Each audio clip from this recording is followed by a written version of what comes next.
बोला सारे काम तेरे को अभी याद पड़ गए? बोला सूरज भाई यार काम था मेरे को। मैंने बोला क्या काम था?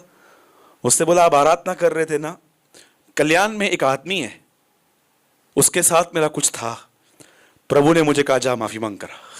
बोला माफी मांग के इधर आके बैठा हूं। कहा ग्रेट, वाह। इधर परमेश्वर हमको शक्लें दिखाता है और जानते हो हम क्या बोलते हैं? ठीक है प्रभु जल्दी भेज इसको माफी, मैं माफ कर दूंगी इसको। ठीक है ना? याद रखिए पुराने नियम में बलिदान पे आग गिरती थी। अगर आज आपके ऊपर खुदा की आग नहीं है ना, तो मैं आपको बताना चाहता हूं आपने किसी के लिए तो अपने अंदर रखा है। कोई तो है जिसके लिए आप बकबक करते हैं, कोई तो है जिसके लिए आप चुप नहीं रहते हो, आप बोलते रहते हो ये ऐसा ये ऐसा। जब तक आप परमेश्वर से और उस आदमी से माफी नहीं मांगोगे, मैं यीशु मसीह के नाम से कहता हूं 100 साल इस कलीसिया में बैठे रहना, कुछ नहीं मिलेगा। हाँ आप मटेरियली प्रॉस्पर होंगे, डोंट वरी, आपकी सैलरी बढ़ेगी, आप भले चंगे भी रहेंगे, बहुत आपके पास डे बाय डे आप कपड़ों में, पैसों में, हर चीज में बढ़ोगे। स्पिरिचुअली 1% भी नहीं, वहीं बैठे रहोगे, कोई अभिषेक नहीं आएगा। क्योंकि बाइबल कहती है जा पहले मेल मिलाप कर। आज अपने आप से एक सवाल पूछिए, क्या आपके अंदर ठंडापन तो नहीं है? दीपू भाई, मरियम मगदलिनी यीशु मसीह को तब ढूंढने गई जब वो मर चुका था। मरा हुआ यीशु क्या देगा? चमत्कार देगा? 5000 लोगों को खाना खिलाएगा, ब्रेड देगा, मछली देगा, चमत्कार करेगा, अनुग्रह देगा? कुछ नहीं देगा। फिर भी कहती है कहां है वो, दो मैं ले जाऊंगी उससे। आप जानते हो आज बहुतों का परमेश्वर परमेश्वर क्यों है? परमेश्वर मेरे को चंगाई देता है, परमेश्वर मेरी पगार बढ़ाता है, प्रभु हर साल नया फोन लेके देता है, प्रभु मुझे नए नए कपड़े देता है, इसीलिए मेरा परमेश्वर है वो। डॉग थियोलॉजी, मेरा स्वामी मुझे हड्डी देता है इसलिए मेरा स्वामी। आप में से कौन से कितने लोग हैं ऐसे जिनका परमेश्वर के साथ ये संबंध खत्म हो गया है, लेन देन वाला खत्म हो गया है? 1 साल प्रभु 10 साल तू मत दे कुछ भी, मैं रहूंगा। दाऊद कहता है 1000 साल यहां वहां भटकने से एक दिन उसके आंगन में बिताना उत्तम है। जानते हैं कितने लोग हैं जो ये कह सकते हैं ब्रदर मेरा लेन देन का संबंध प्रभु से खत्म हो चुका है? बोलिए। मैं कई लोगों से पूछता हूं ब्रदर आप चर्च नहीं आते हो? आया था ब्रदर। अभी क्यों नहीं आते हो? आया था ना ब्रदर। भाई अभी क्यों नहीं आते हो? ब्रदर मैं आया था। अभी क्यों नहीं आता है? भाई मैं आया था, मेरा काम नहीं हुआ, मैं चला गया। तो मैं उससे पूछता हूं मेरे को अभी ये बता तेरे को सुसमाचार किसने बताया था? और मुझे सो एंड सो का नाम लेते हैं। मैंने बोला इधर तो आ, इधर तो आ, इसको सुसमाचार तूने बताया था। हाँ क्या बताया था? चर्च में आ काम हो जाएगा। तुमको क्या लगता है कौन दोषी ठहरेगा न्याय के दिन?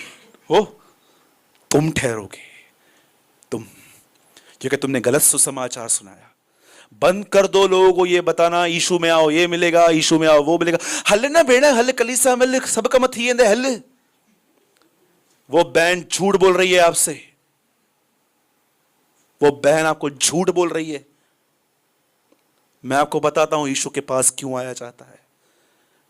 याद रखिए आज से बहुत साल पहले उसने उनको इनवाइट किया जो अपने आप को गुनहगार समझते थे। उनके लिए नहीं जिनके पास प्रॉब्लम्स थी। उनको बुलाया उसने जो अपने आप को गुनहगार समझते थे, और उसने कहा मैं पापियों को बुलाने आया हूं, सबको नहीं। आप जानते हो उन दिनों में एक ऐसे भी लोग थे जो इतने बीमार थे पर अपने आप को चंगा समझते थे। बताओ कौन थे वो? कोई है ऐसा जो बहुत बीमार है पर अपने आप को चंगा समझता है? यीशु मसीह उनको देखता है, अरे मैं इनको नहीं, मैं इनको बुलाने आया हूं। बहुत सारी किताबें मैंने पढ़ी थी पहले। बहुत लोग कहते हैं मैं इसको मारने आया, मैं उसको मारने आया। मैंने पहली किताब पढ़ी जिसमें ऐसा लिखा था मैं पापियों को मारने नहीं पर बचाने आया हूं। अब आप बताओ, एक बोलता है मारूंगा, एक बोलता है बचाऊंगा, किसके पास जाऊं? आप जाओ भले मारने में, मैं नहीं जाऊंगा, मेरे को जिंदगी जीनी है। और भी बोलो यीशु मसीह की। भाई ये तो मैंने बता दिया, ठंडे ठंडे नहीं पड़ो। अब ठंडेपन से बाहर कैसे आया जाए? कैसे आएंगे ठंडेपन से बाहर? आइए लंबा हाथ उठाइए, नजर कमजोर है मेरी। ओके वेरी गुड, मतलब सब ठंडे।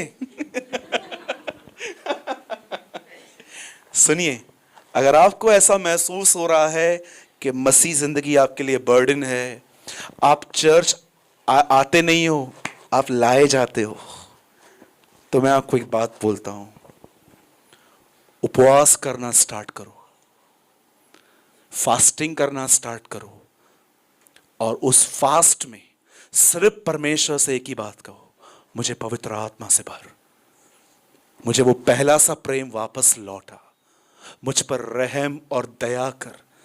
मैं आपको सच कहता हूं, जब हम लोग फास्टिंग करते हैं ना, उसमें जानते हो मुख्य बात क्या होती है, हमारा मन खाने पीने से बाहर आ जाता है और हमारे माइंड में और बातों को सोचने की स्पेस हो जाती है। बोलो उपवास, सब बोलिए उपवास, ऐसे कीजिए, बोलो उपवास, बोलो उपवास, मम्मी बोलो उपवास। उपवास का मतलब कि ये आज मैं इधर नहीं हूं, आज मैं ऊपर हूं ठीक है, ऊपर मत चले जाना इधर ही रहना है। इसका मतलब क्या है, भले ही आज मैं यहां हूं पर मेरा मन आज यहां नहीं है, मेरा मन उसमें है। राइट है? अगर आपको लगता है आप ठंडे हो चुके हो, आप बाइबल पढ़ते हो, पढ़ते पढ़ते आपको नींद आ जाती है, प्रेयर तो आपसे होती नहीं है, प्रेयर करने का मतलब आपको सांप मारने के समान है आपके लिए, कि किसने आपको सांप मारने के लिए कहा है। आप जब प्रेयर करते हो, याद रखो उस समय अच्छा होगा उपवास करो। और सुनो, उपवास करने के बाद क्या करना है आपको पता है? एक एक को जाके बताना है, आज उपवास किया है, क्या प्रार्थना करूं तेरे लिए? कितने लोग ऐसा करते हैं? एक बहन ने मुझे मैसेज किया, बोला मैं 40 दिन के उपवास में जा रही हूं, तो मैं आपके लिए क्या प्रार्थना करूं? उसने बोला, मैंने उसको बोला प्रभु ने मुझे भी कुछ बोला है तेरे को बोलने के लिए। बोला क्या बोला है? मैंने बोला आज के बाद किसको मत बताना 40 दिन का उपवास किया है। यीशु ने क्या कहा, उपवास करते समय क्या करो? कितने लोग सच में ऑयल लगाते हैं? हाँ जी, यीशु ने क्या कहा, क्या करो? तेल लगाओ। मैं प्रभु को बोला, प्रभु तेल क्यों लगाएं?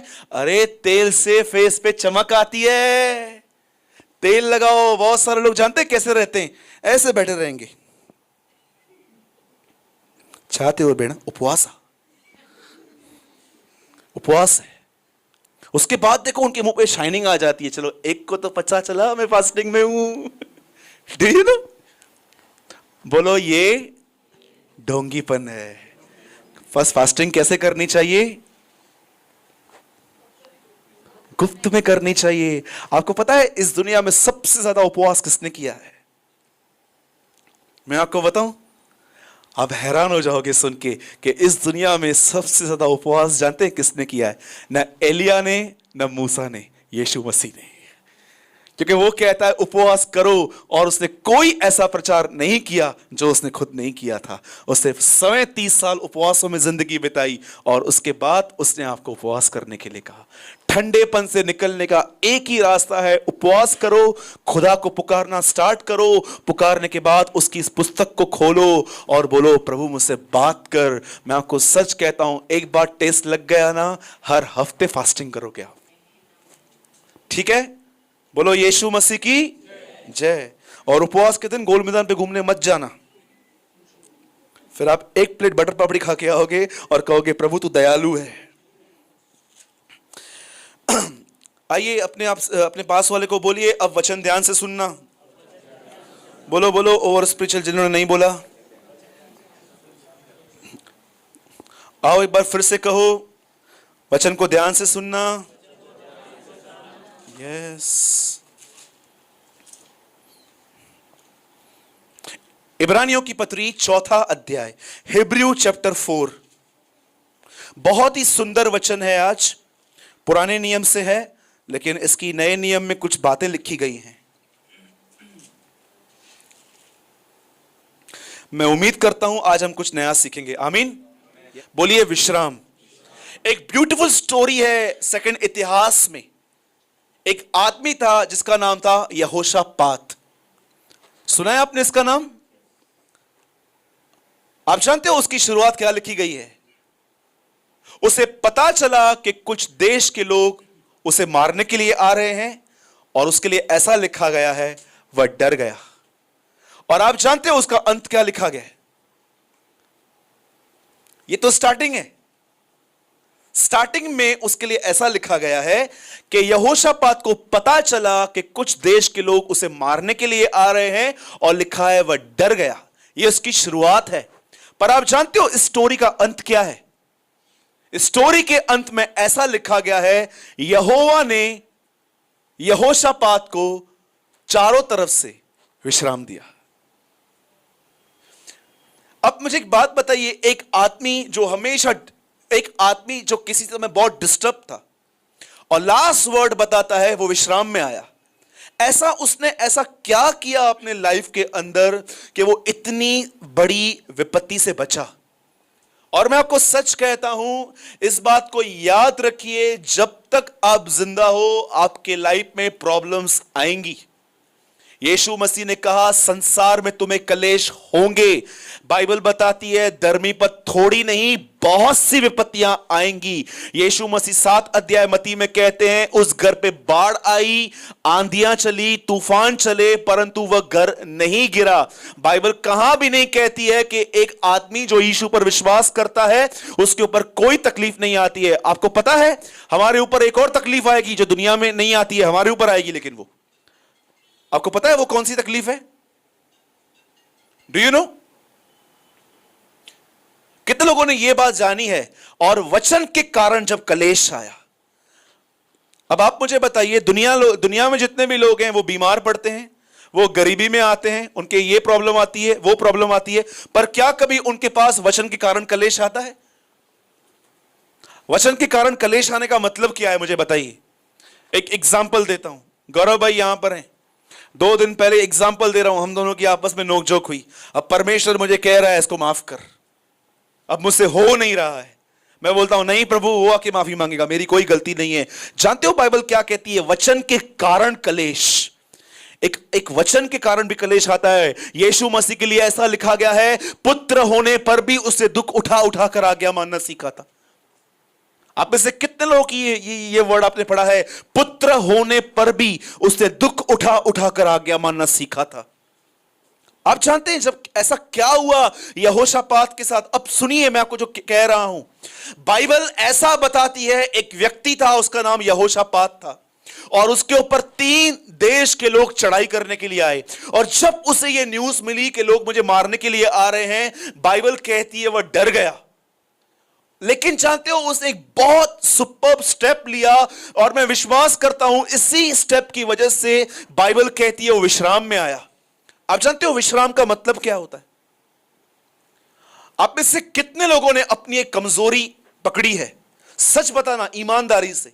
आप चर्च आते हो, आप यहां पर बहुत हालेलुया हालेलुया जय मसीह करते हो, और अगर आपको यहां से पूछा जाए कि आप खुदा पर विश्वास करते हो, क्या आप उस पर अपना ईमान रखते हो, आप सब कहेंगे हां। पर मैं आपसे एक बात पूछना चाहता हूं, तकलीफों के अंदर यह एटीट्यूड कहां जाता है? Tell me. आप जानते हो जब भी आपके ऊपर तकलीफ आती है, पहले आपके साथ क्या होता है? सबसे पहले तकलीफ में आपका मन कच्चा होना स्टार्ट हो जाता है। आपका मन जो है ना, ऐसे देखिए, मेरा हाथ देखिए, जैसे ऐसे आहिस्ते आहिस्ते ऐसे नेगेटिव होना स्टार्ट हो जाता है। हमेशा डाउनफॉल होता रहता है, हम नेगेटिव हो जाते हैं। आपको पता है सेम उसके साथ भी ऐसा ही हुआ। पर बाइबल कहती है जब उसे यह महसूस हुआ कि वो अपने अंदर डर रहा है, अब उसका मन कच्चा हो रहा है, वो वहां बैठा नहीं रहा, क्योंकि वो जानता था अगर मैं इस दिशा में बैठा रहा मैं ऐसा हो जाऊंगा कि मैं बिलीवर होके भी अनबिलीव से भर जाऊंगा। जानते हो उसने क्या किया? बाइबल कहती है ही सीक द लॉर्ड, उसने परमेश्वर को ढूंढना स्टार्ट किया। और आप जानते हो उसने परमेश्वर को कैसे ढूंढा? मैं हजारों लोगों को जानता हूं ऐसे जिनका प्रॉब्लम में ये एटीट्यूड नहीं होता है।